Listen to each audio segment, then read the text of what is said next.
Hi there, this is our lesson 135. Here I will teach you what we call Pretérito Imperfecto del Indicativo in Spanish. This verbal tense belongs to the past. In Spanish, there are several different verbal tenses that refer to the past. This is one of them, and this is one of the most used past tenses in Spanish. Pretérito imperfecto del indicativo.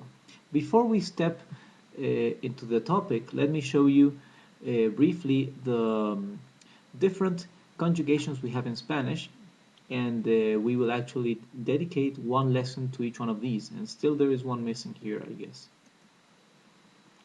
So pretérito imperfecto is this lesson, and we'll have more lessons seeing the different verbal conjugations. The list we just saw is for the modo indicativo, and we also have modo subjuntivo, which is a less used verbal conjugation, which is divided into 6 different tenses, right? And in due time we will see all these verbal conjugations, right, for the 3 groups of verbs. Now let's step into our topic, pretérito imperfecto del indicativo. We will begin with a group of verbs that end in ar or ar, okay? And as an example of a verb of this first group, we will take the verb hablar. Hablar means to speak, right? This is a perfect example of a regular verb, so we will conjugate the verb hablar. This is an example of this pretérito imperfecto, right? Yo hablaba. It means I used to speak, right? Or I spoke.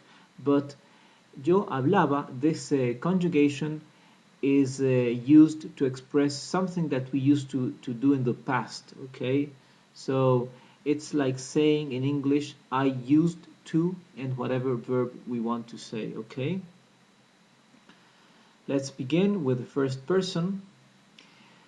Remember that usted means you, the formal you, okay?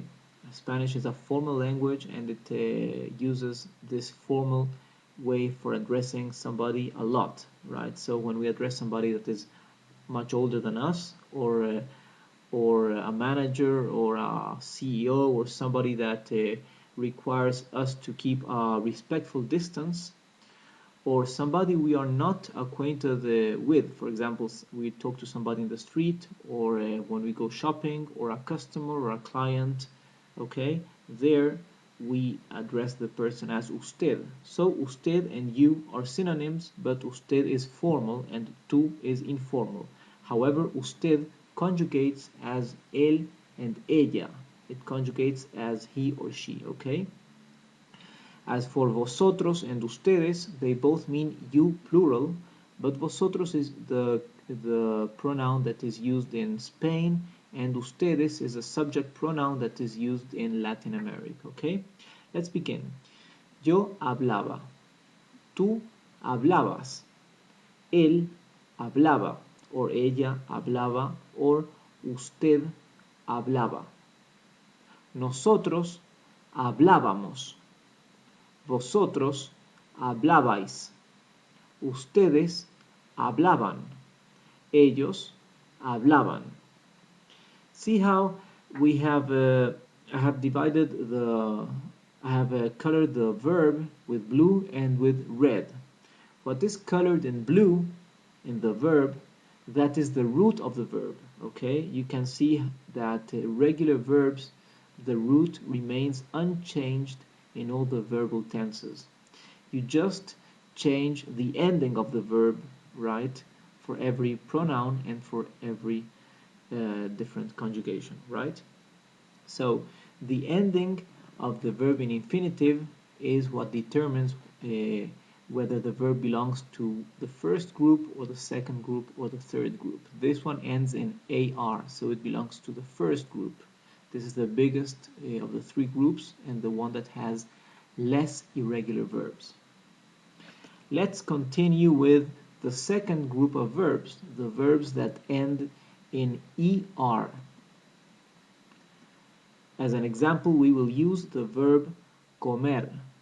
Comer means to eat, and it is a regular verb of the second group. Example, yo comía. I ate, or I used to eat. So, if I want to say, in the past I used to eat more, okay? I would say, antes yo comía más, right? Or, in the past I ate more. We will say, antes yo comía más, okay? So, this verbal conjugation is used when we want to indicate something that we used to do in the past, or something from the past but that has changed, okay? So, yo comía. Let's begin.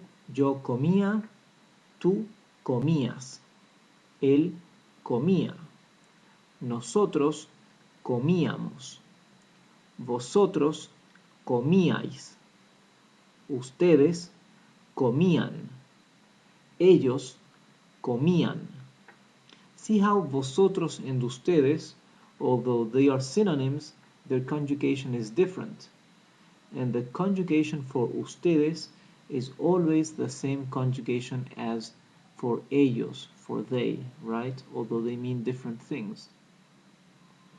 So let's end with the third and last group of verbs in Spanish. This is the smallest of the three groups of verbs, right? The verbs that end in ir. And this group of verbs, this third group, is also the one that has more irregular verbs.